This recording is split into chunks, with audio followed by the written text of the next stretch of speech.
বিপাকে পাকিস্তানের কিংবদন্তি ক্রিকেটার ওয়াসিম আকরাম। বিদেশি অনলাইন ব্যাটিং অ্যাপের প্রচারের অভিযোগ উঠেছে তার বিরুদ্ধে। তদন্ত শুরু হয়েছে।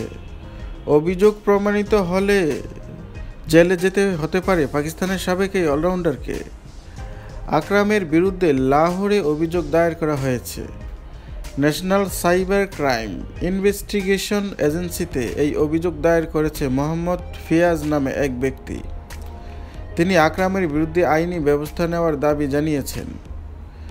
পাকিস্তানের ইলেকট্রনিক ক্রাইম অ্যাক্ট 2016 তার বিরুদ্ধে তদন্ত শুরু করে দিয়েছে। ফিয়াজের অভিযোগ, খেলার আড়ালে জুয়ার প্রচার করেছেন ওয়াসিম আকরাম। বাজি নামক এক বিদেশি অনলাইন ব্যাটিং সংস্থার প্রধান বিপণন দূত তিনি। ওই ব্যক্তি ইলেকট্রনিক ক্রাইম অ্যাক্ট 2016 অনুযায়ী আকরামের বিরুদ্ধে ব্যবস্থা নেওয়ার আর্জি জানিয়েছেন।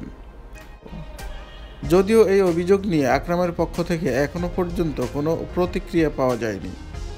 সংবাদ সংস্থা পিটিআইকে ন্যাশনাল সাইবার ক্রাইম ইনভেস্টিগেশন এজেন্সির এক কর্মকর্তা বলেছেন, তদন্তের পর অভিযোগ প্রমাণিত হলে আকরামের বিরুদ্ধে অবশ্যই ব্যবস্থা নেওয়া হবে। জানা গেছে, এখনও পর্যন্ত আকরাম কোনো নোটিশ পাঠাননি তদন্তকারীরা। একই অভিযোগে গত শনিবার গ্রেপ্তার হয়েছেন পাক ইউটিউবার সাদুর রহমান।